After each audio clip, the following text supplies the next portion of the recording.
Hi guys, we're on the road again. Everybody keeps saying I look like Crocodile Dundee. But another shrimp on the barbie. Love this hat though, in fairness. Covers my big bald head.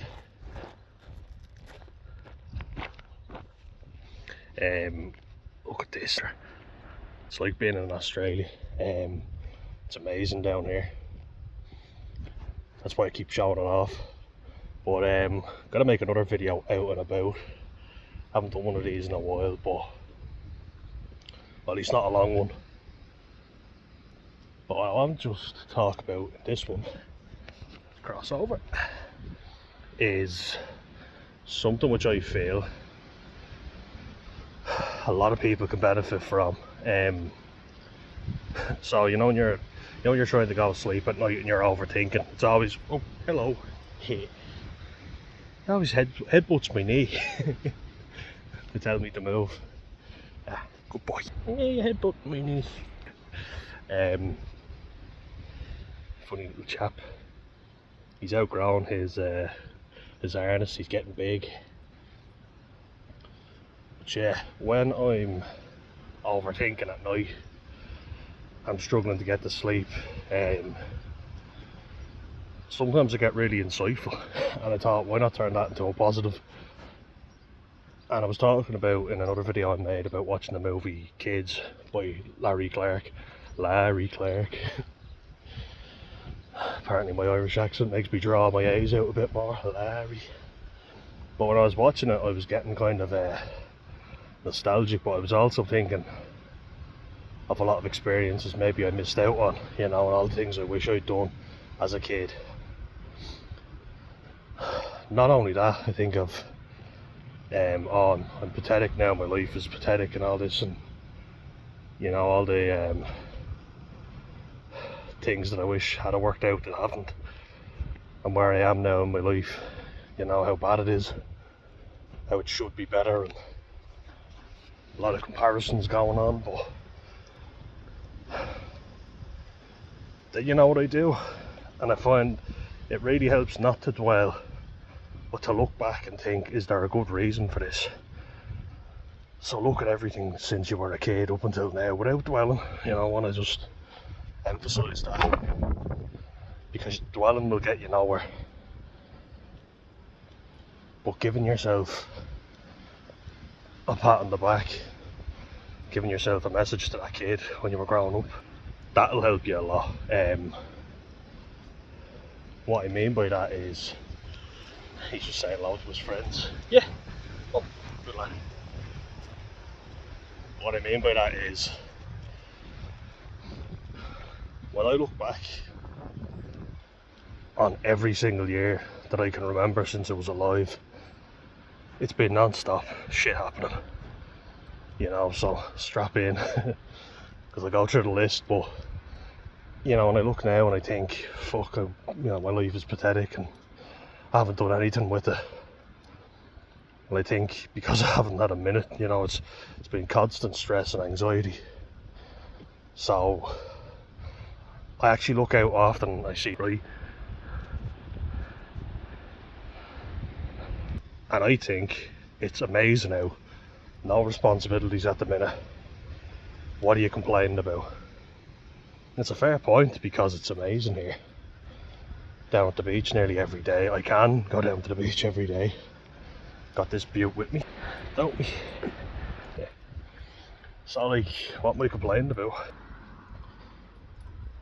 But then it's like, I'm uncomfortable with comfort, if that makes sense, and it's the weirdest thing. I don't know what to do with myself when I'm just sitting and enjoying the scenery, and then I start thinking about a lot of negative stuff, situations I didn't even know I could remember, and how I should have handled it better. And now drinking doesn't help, so I need to consider what I'm going to do there. But that's an interesting one. Certainly won't be having those wild nights out anymore, that's for sure. Whether to cut it out altogether, I don't know. I'm contemplating it. The 9-month spell off alcohol definitely helped clear my mind up, and I've got a couple of things coming up, and you know, and getting back out there and doing things for me, you know, life goals that I wanted to achieve that might not seem huge to somebody else, but they're big for me. And looking back, the reason why I'm so fucked up now is because there has been reasonable shit that would fuck you up. So like, let's look at it, you know, and you tell me if I've justification to, you know, take a breather and sort myself out before I go back in and into the workplace properly. But so, well, I don't really count this one. People say it can still affect you, but my granddad died before I was 1, and he was meant to be the patriarch of the family. Everybody loved him, you know. My mum said that her friends used to call him Dad. He seemed like a lovely man. Seemed like someone who could have taught me a lot, and he died. And I often do think, what if, but that doesn't help. And I look at how my uncle turned out because he was spoiled by my granddad, and I think, could that have happened to me? Don't like to think of it, maybe. So, but let's look at other stuff. I'll stop crossing over, good boy. At least, let me know. So, you look at, my dad was always away when we were kids, so was used to him not being around, you know, and there was tension in the household, and you pick up on it whether you realise it or not as a kid. Kids are very susceptible. We're very susceptible to, you know, caregivers not being around. Good boy, up.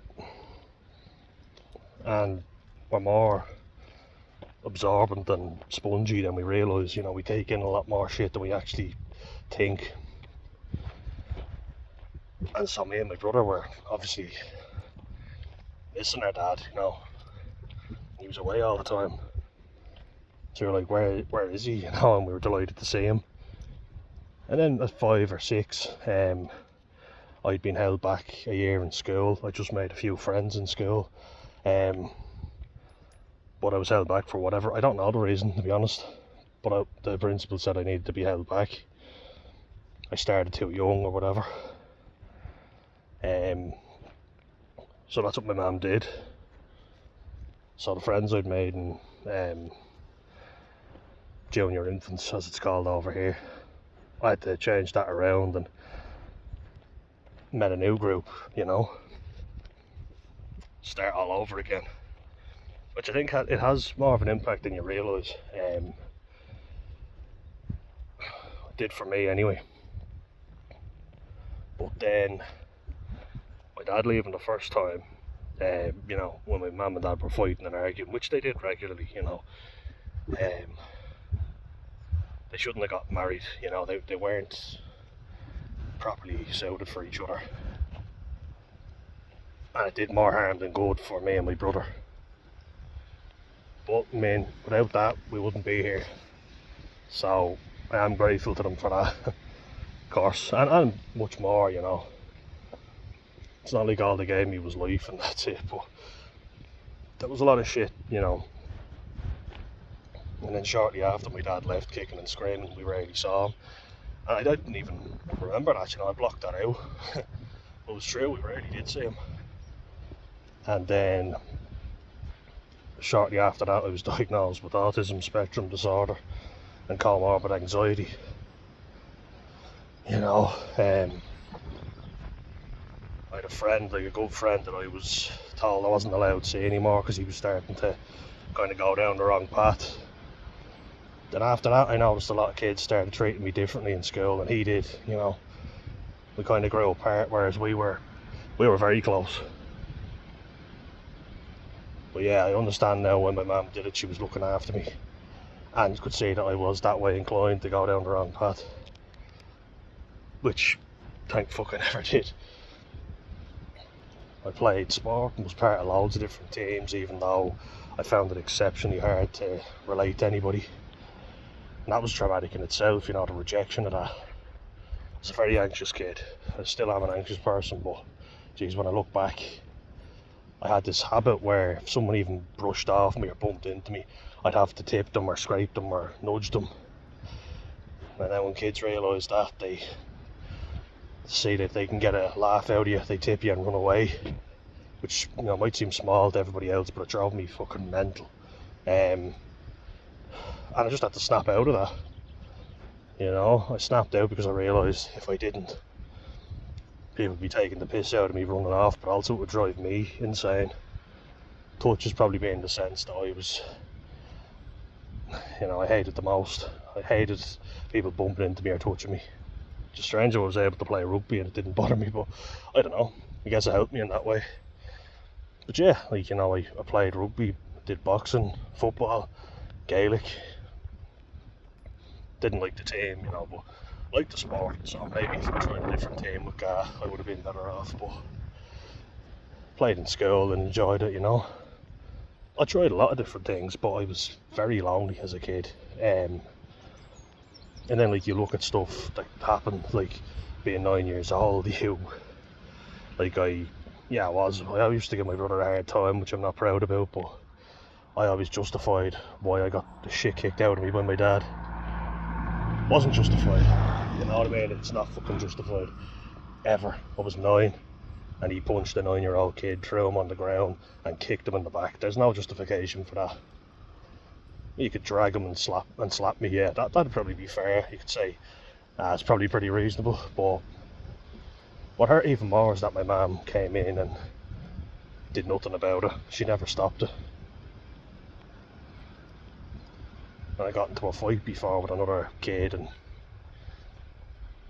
he had a bruise on his face, I had a bloody nose, and my brother went home screaming and saying, "Oh, Dan, he was a bit of a rat." We joke about that, but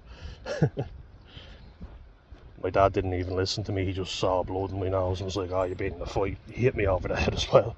Very old school when you think about it, you know. Especially nowadays when everyone assumes that their kids are little angels and can do no wrong. That wasn't the way I was growing up. And yeah, like, there were little incidents like I was messing again, annoying my brother, and my mum slammed my head into the kitchen table and said she slipped years later, you know. And it's like, no, you don't slip. Grab someone by the hair and shove their head into the table. That's not a very common action. Another one that I talked about before, where there was a kid that, you know, his big cousins had come over from Bray, the Yuck Bros from Bray, and you know, he'd get braver and hit me in the head with a stick 4 times, and on the 4th occasion I turned around and decked him after asking him politely to stop. And I know this because my mum said this to me. And I was like, "You saw him hitting me and you didn't come out." Cause she came sprinting out as soon as I hit him, but did nothing when he was hitting me. You know, so you don't want to be a crybaby about it, I know, but there are reasons why this shit is happening now, and there's a lot, you know. There was no one in my corner. That's what I'm trying to emphasise, which is a very lonely place. And then, like,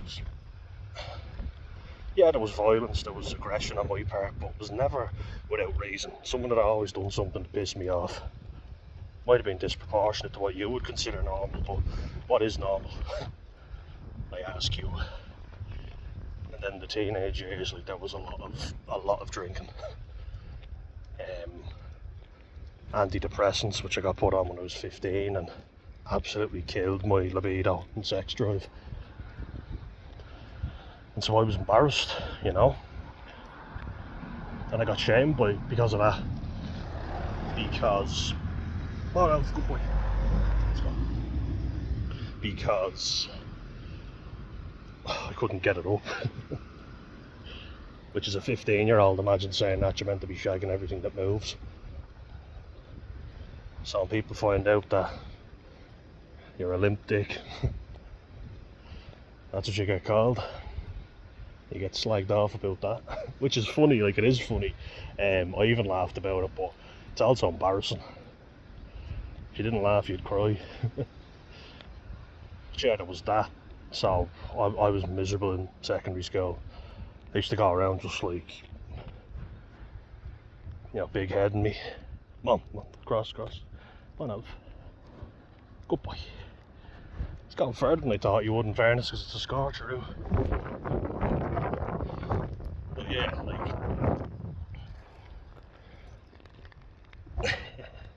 just as I say that, he gives up. Good boy. Yeah, like it's not nice. And so I smoke weed, I would drink heavily, just to quash down the shitty feeling I had. I overworked. Leaving cert wasn't very easy either. Yeah, no, it was hard. It was very hard. And yeah, then in work, people not training me properly, not being understanding or empathetic.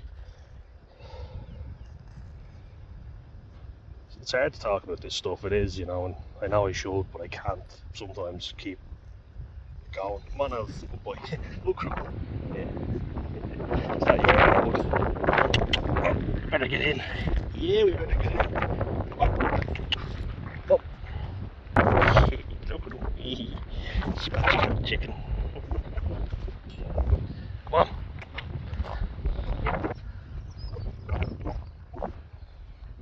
Yeah. Yeah, get up in a second. Alright, little fella. Yeah, I was trying to fit in there. I was at college and I had no self-belief or nothing. So as a result of all the shit as a kid, I just threw myself into work. I was always in the gym, I was always running, I was always working. And some days I could barely even leave the house because I was just too overwhelmed. And looking back, yeah, I tried so fucking hard. And then my mum got unwell.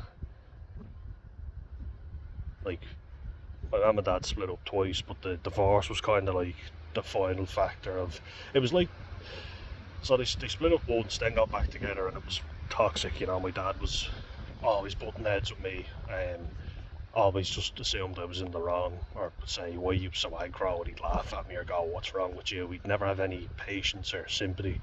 It's just, why are you being a problem again? As a kid, you assume you are the problem. Of course you do, because they're the adult, they know best, you know nothing. It's only as you get older you start to feel that pit in your stomach. It's like, fuck, that wasn't right. Not at all. And my mum says all the right things, but she didn't defend me when I needed her. When push came to shove, she wasn't there. She could say the right things when it was convenient, alright, yeah, but, like, I love you and I would do anything for you. You know that, don't you? And I'd say, yeah, but I didn't believe it, because sadly the evidence was that she didn't, when she should have done. She should have defended me when my dad kicked the shit out of me. She didn't. She should have done something when he was talking down to me and treating me like shit. She should have stopped that kid from hitting me with the stick. She didn't. I feel let down greatly. I try and empathise, but it's very hard to.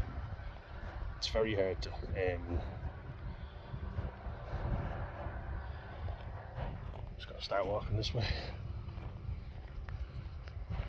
But yeah, so you have to forgive and forget. I'm just gonna dump this lead actually in the garden so that I don't have to carry it around.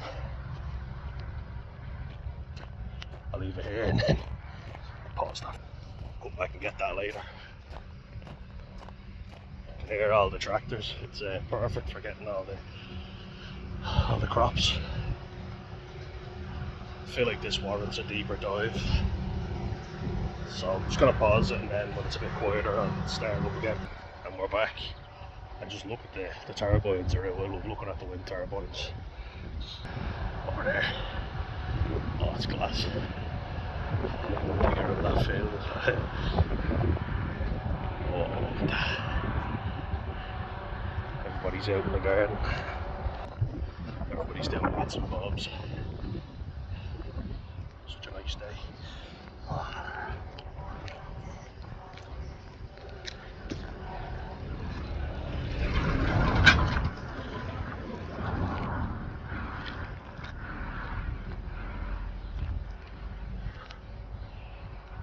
Yeah, we're back. Had to pause at that section, but here we are. Yeah, so like it is hard for me to put it into words. Like when it's in my head, yeah, it always sounds a lot better, but when you're trying to get it out to everybody else, it's difficult. And I felt unprotected. I felt like I wasn't properly loved, you know.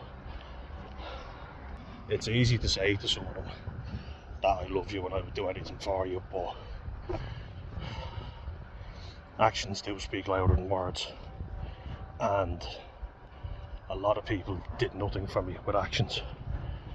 My auntie called me a retard before, told me shut the fuck up, you fucking retard, and my mum's best response was, oh, that's not very nice. I was like, really? Would you not be fucking raging with her? Because she was quick to temper with us. And she did a lot. They got us stuff, bought us nice presents, and this isn't easy for me. Because I thought she could do no wrong, you know. Me and my brother idolised her. Really did.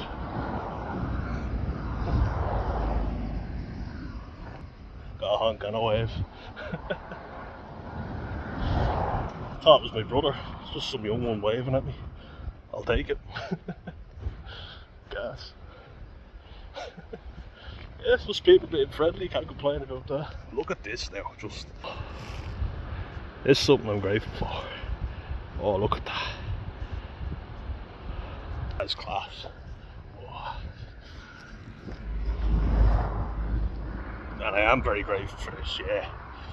You know.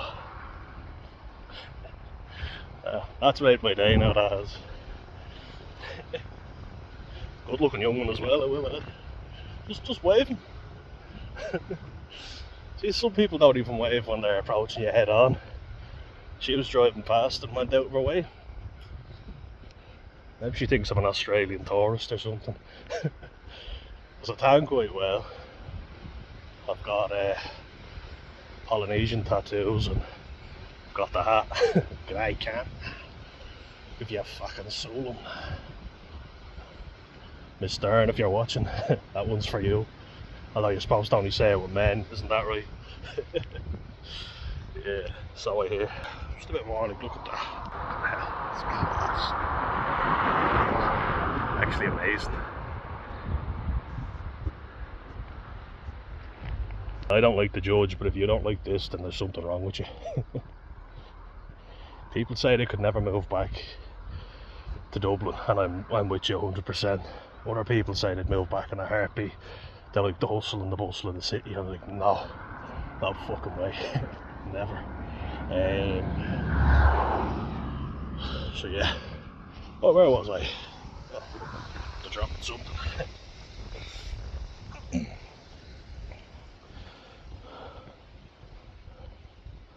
Yeah, the way people acted with me wasn't right, you know, and it made me upset. Because you put people in your family on a pedestal, you think adults are always right, but they weren't. They were wrong a lot of the time, you know. They treated me terribly. They didn't stand up for me when they should have done. I had to learn everything myself, you know. I was very naive and stuck out so much. And now, you know, people are very judgmental and say what you should and shouldn't be doing. And my brother says, oh, when are you moving out? My mum says, when are you moving out? And you're kind of like, I moved out before and you told me it was a terrible idea and I need to stay. It's like they want me to stay stuck. You know, you can't do anything right. I got a job, I moved out, and I rang, like, maybe once a week even, to see how they were. Why you ringing me? You know, just to see how you fucking are. Just send a text. I was like, no, I'm doing it because I want to call. Like, what the fuck's wrong with you? I'm calling you to see how you are. Jeez, an ignorant fucking response, isn't it? I do get pissed off at my brother because I feel like he's ungrateful. I've done a lot for him, and like, I wasn't great to him when we were kids, but I always assume everyone else was perfect and I was the problem. But you know, the more digging I do, the more I realise that wasn't the case at all.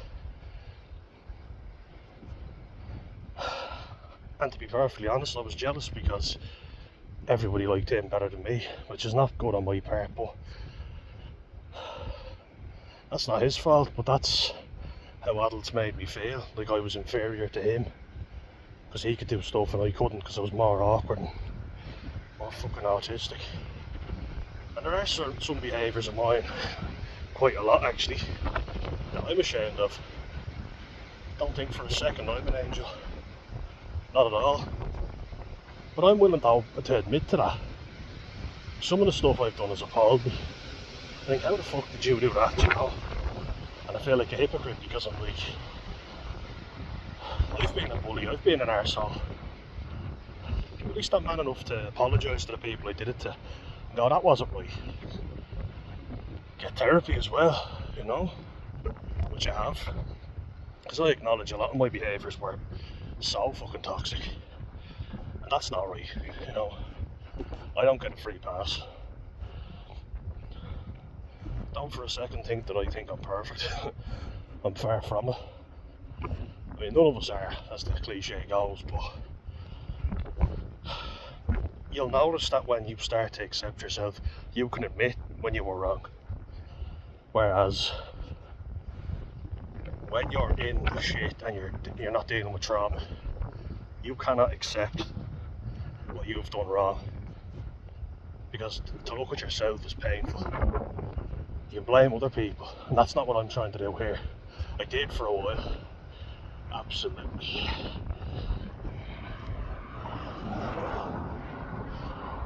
Blamed a lot of people, so I know. And I get that it sounds like I'm blaming people again. I just want them to acknowledge what they did was wrong. That's really it, you know. I'm sorry I didn't look after you when I should have done. That's what I want, and I don't get that. Amazingly, and I never thought this. Right, so I'll just pause for a sec. Just want to show you something. It's just too nice to not show you. And before I get overwhelmed with emotion, those good old EUPD/BPD treats. Oh, look at this. Oh, get a better angle now. I mean, it's just another field, but it's class. Get up now. Look at that. Oh, crops are growing now. Oh, that's so nice. Oh, that makes me happy.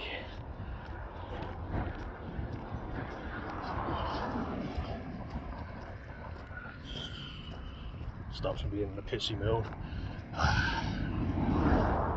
Cross over now. A lot of cars flying by here, but it's scorching. When I get across, showed you a video of the road. I don't know why, but yeah, I like these walks where I just start rambling because it does really help. And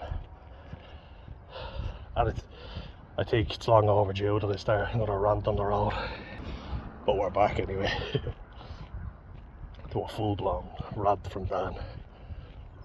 Yeah, like when I look at some of the behaviour of adults in my family, you know, like my uncle saying, oh, what are you, slow, are you thick, or people taking my cousin's side over mine, making me and my brother out to be duds of the family, you know. Like, if me and my brother were in a row or a fight with our cousins, it'd always just be looking at us. And I'm not making that up. It'd be like, oh, what are you crying about? What are you? And it's like, they fucking attacked me. There was always other people's sides being taken. We were assumed to be the older kids because we were the biggest, with none of the rewards of being biggest. Like, you didn't get to, you know, sit with the adults or watch any films or stay up later. And this is going way back. They wouldn't let me stay up late. God damn it. You know what I mean? Like, it's just making out that you got to look after everybody else, but you don't get the good stuff, you know. You have to look after everybody else, but you don't get to stay up later. You know what I mean? You don't get the fun stuff. When we were staying in other people's houses, we had to clean up because we were the guests. But then, when they were staying in our house, we had to clean up because we were the host. You know that way? Just check this now. It's like heads I win, tails you lose. Do you know, that kind of way? Every situation benefits me. You know, which fucking really annoys me. And kind of like, it's not fucking fair. And I know life isn't fair, but I've stuck my fucking neck out for a lot of people who wouldn't do the same for me. And it's pissing me off. And now, having made myself busy for so long, now that I'm not, the thing is, you have to face everything that you weren't dealing with, and I want to become independent, and I feel like I'm getting that way, and there's a lot of people that don't like that. They want to keep you stuck, you know. Like, I've done so much to make that house look nice for my mum, and I feel like none of it's appreciated. Hung a new gate for her, and it's not in properly, or, you know, it creaks a little. Well, it's an old gate, and I hung it back up after it fell down, and, you know, the old hinges were completely eroded, like my fucking soul. At this point, you know, I put down new planks, new bits of timber on the deck, and oh, you didn't do that right, you, when everybody else was literally sitting there doing nothing, just letting the thing rot. You know, I actually went out, got things for it, put it down, and they'll complain about how you've done it wrong. And I'm just like, fuck off, you know. I'm fucking trying here. Whenever I have money, I always spend it on other people, you know. I literally spent over $1,000 on fixing up my mum's car. Now, I had no money left in my fucking account because I put all of it into her car. It's not appreciated, it's forgotten instantly. If she's ever needed money, no problem. Because I was living in her house, no issue. Yeah, if she ever needed a loan, ever needed anything paid for, I just fucking do it. I feel like none of it is appreciated. I used to always do the dishes, and now that I'm, you know, I've had a few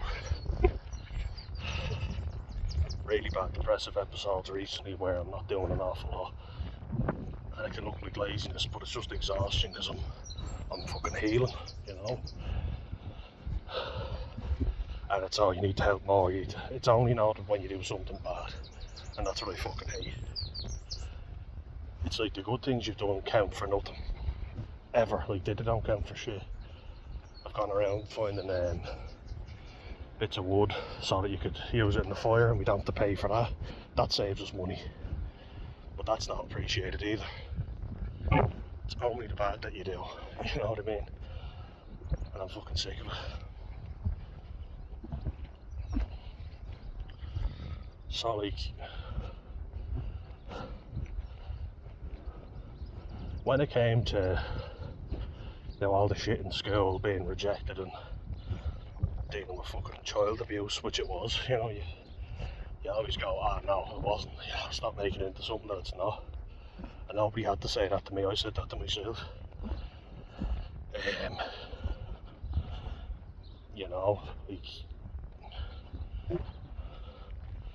I just told myself, well, actually, when I was a kid, I didn't think anything of it, which to me means that I normalised it, which is not good. Like being slapped, being thrown on the floor, having a spoon broken over your back, and the excuse for that was that it was already cracked. I feel like it's a very cowardly thing to take your anger out on your own kids, because they have to listen to you and they're around to, they're dependent on you, so they have to please you in a way, That sounds a bit creepy, I know, but you're living under their roof, so you have to do what they want, basically, And I do think, you should respect your parents, of course, but it's up to them to do it back. It's like me and my brother looked after our mum over Christmas when we were only very little. Like, I was 6 and he was 4 when our dad left the first time. We showed a hell of a lot of empathy for young kids.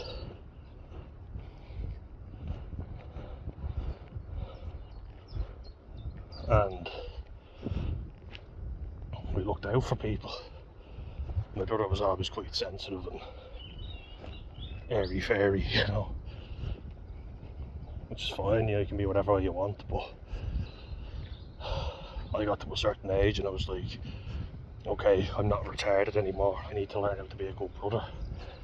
So I started working 14, 15, and I'd bring him out with us, me and my mates, for lunch. We'd give him money, I'd pay for everything for him. That didn't seem to be appreciated. He's paid for a few things now and it's like, I've paid you more than enough, and I'm like, no you haven't. Fuck it, there's no getting through to him. I have difficulty driving because of my autism, so he'll normally drive around if the two of us are out. But I've applied for a grant, so I get a free driving test or money off, because I'm working on getting my manual licence, because we drive manuals in Ireland a lot, and even if you're automatic, if you're a manual you can drive an automatic, but if you've got your automatic you can't drive a manual, so it's no use me having an automatic if we don't have an automatic car, and we can't afford a new car. So at least I was able to apply for this grant so we can do 5 free driving lessons, because they're not cheap, they're expensive. Fucking hell, I keep dropping that yoke.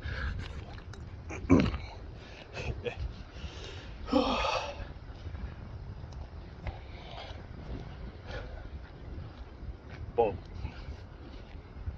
there's a lot of things that don't come to me naturally, that come to neurotypical people naturally, like driving, like socialising, They don't appreciate how difficult it is for people who are neurodivergent to pick it up, like when people ask, oh, you play rugby, isn't that great, and they pity you, and they're like, oh, do you play for the special team? No, played for the men's team, I always have. I've always mingled with other kids since I was little, as difficult as it was, and I pushed through and I persevered.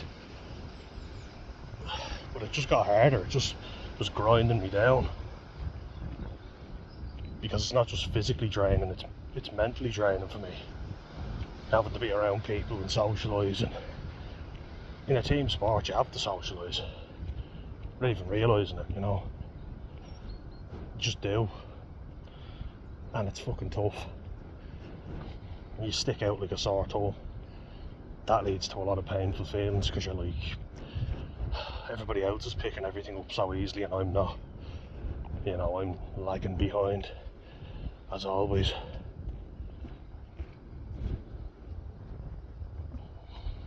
But again, I'll show you something else. Oh, look at that. Look at that. this beautiful skyline.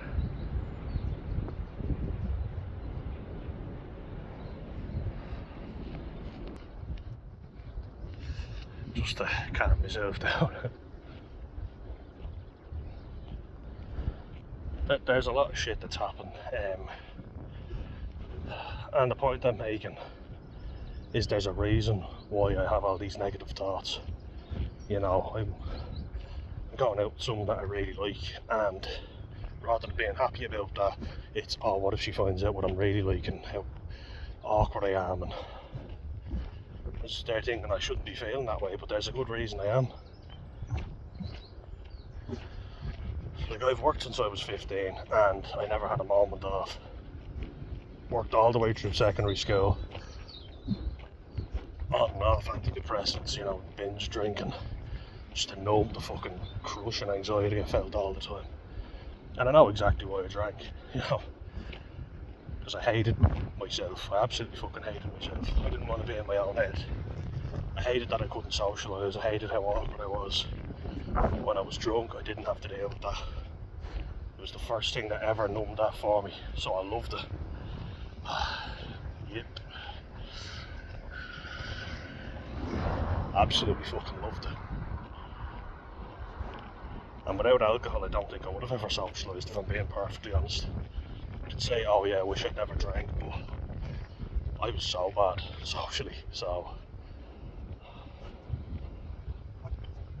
I actually think it helped my social skills, but now I've gotten what I can from it and I need to do something else, because, you know, it has had a negative impact as well, which is undeniable. And I know it can devastate lives, and but you know, I trained as well all through school, always in the gym, always rugby training. Like, it became too fucking much. Got to a point where, like, I just couldn't cope with it anymore. I'm amazed I was able to do it for as long as I did, but like, looking at it, right, so let's just break it down into smaller bits, because I feel like I'm going off topic in between. But kind of timeline it. You know, parents arguing, not happy, you pick up on that. You know, held back at school, a minor one, but kind of made me feel a bit awkward, you know, threw me off a little. A massive fight between my mum and my dad at Christmas time. Like, they always pick their fucking times well, and he leaves. Miserable Christmas, so that's a nice start. Autism diagnosis at 7, you know, rejected from your peers, and then they start, you know, pissing you off, you get angry with them, and you get into trouble, you get into fights, and then you get told you're bad, you know, bad boy. You get put down by other kids, you get put down by adults. Your parents don't stand up for you, in fact they fucking hate you. Easier to take their anger out on you than it is to actually fucking stand up for you. They can say they love you, but as I keep saying, actions speak louder than words. If you don't defend me when I'm in trouble and someone's trying to attack me, and then you beat me up, how does that tell me you love me? Oh. And you're teaching me that you don't want me to defend myself, and you're certainly not going to do it. So there's that. That's traumatic. Parents splitting up twice. Dad kicking the shit out of me. My mum, you know, doing her fair bit as well. She threw me on the floor, she slammed my head into the table, broke 2 spoons over my back, which we laugh about now, but, you know, that's how you deal with stuff. That's how she dealt with it. She hit me with a hoover or whatever if I was not good parenting either. Nothing's perfect, but I'm just saying that's why it's all so fucked up. Then in school, you know, overdoing it with training, absolutely flogging myself, having a very distorted self-image. You know, I thought I was always fat when I was underweight, starving myself because I felt so shit about myself all the time. Binge drinking all the fucking time as well. and then being told who I can and can't go out with. And my mum always had a problem with the people I hung around with. And I was like, at least I'm doing something. You know, would you prefer for me to have no fucking friends? That's what I said to her. I think that's what I said before. I was like, I've never had any friends, and how do I have friends you're giving out and saying you don't like them? They weren't a good crowd, you know. Smoking, drinking, stealing. We were getting into all kinds of trouble, you know. And then, like, being, you know, basically shunned and discarded. People who I thought were mates trying to have my fucking head kicked in, you know, trying to get me battered. Never known what a true friend is, really. You know, it was hard to know because with so many fake friends, there were so many fucking snakes. So many two-faced individuals. So many two-faced people when I look at it that'd drop you as soon as someone better came along. And that really messes with you, because then you start getting paranoid, because you're like, don't trust anyone. Because when you trust people, they just turn their fucking back on you. And a lot of people are cowardly. They are, unfortunately, especially nowadays, because everyone needs to feel something and they want instant gratification. If you're not doing it for them, they'll discard you, toss you to the side, and someone better comes along. Which is messed up, but doesn't seem to be getting any better from what I can see. It's not right, but we accept it, don't we?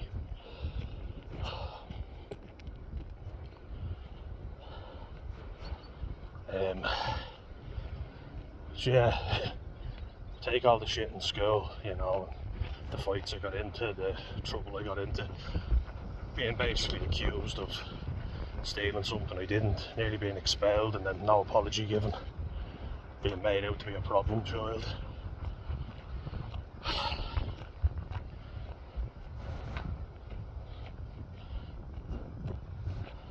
You know, leaving school, the fun never stops really, you know.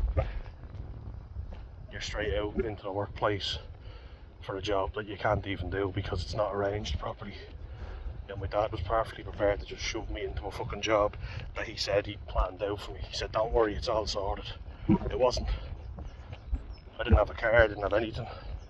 So I was reliant on public transport, which is fine, you know, you have to do it.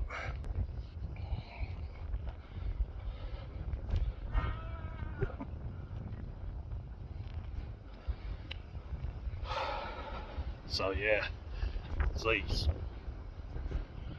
I was supposed to start a job straight out of school. This is just something little, you know, that my dad used to do that really pissed me off. To make a big deal and make it out like he was being put out when... Hello friends. Hey guys. How you doing? So I'm coming back, there's yeah, no. It's like they're growing crops now instead. Oh. Look at this. So it always puts me in a good mood.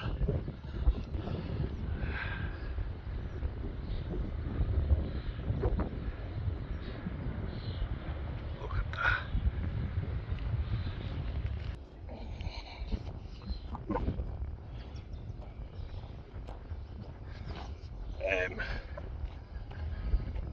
Yeah, so what basically happened was I was supposed to start a job on a construction site straight after school, and I was living in Ballantyre, so I had to be out in Blanchardstown, which is not a quick trip, even in a car, never mind public transport. So first of all, I was supposed to be getting a lift with a fella every day, you know, because it was 6 AM starts and the buses didn't start running until 6:30.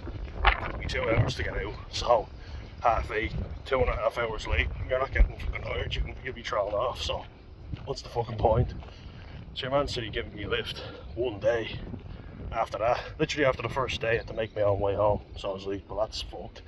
And as well as that, I had my steel toe boots in my dad's car, So I was like, Dad, I finished the job, you know, and me and my mate were working together, and my dad said, oh yeah, I'm in the area, will you pick us up? I'll pick you up. And they're like, yeah, cool. So me and my mate got picked up from him, and feeling good about ourselves, and I left the boots in his car because I was going to change out with them, don't wreck my car. So that's what we did. Left him in his car, and I said, Dad, can I get them off you? He's like, oh, I can't drop them off, you know, you need to sort yourself out. I was like, I need my boots, you know. He's like, I need the fucking boots for the job. I'm on a fucking construction site, I can't work without my boots. I need them out of your car. It's a pretty simple request. He's like, sure, when am I going to get them to you? And I was like, whenever, drop over to the house. He said, they'll give them to you, don't worry, you'll be fine. I was like, well, do you know that for a fact? He was like, yeah, I've spoken to the lad on the site, it'll be fine. Wasn't, and I got laughed at because, you know, what fucking idiot turns up to a job on a construction site without steel-toe boots? Which is exactly my fucking point. It's making me look like a fool but not caring about it. You know, all those things, they fucking add up. You know, you stick out, and you know, I'd have trouble paying attention sometimes, and I get so overwhelmed I don't always take in instruction to begin with, so I try and really focus on people when they're giving me instructions.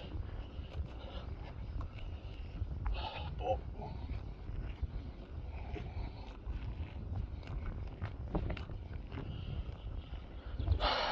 yeah, it's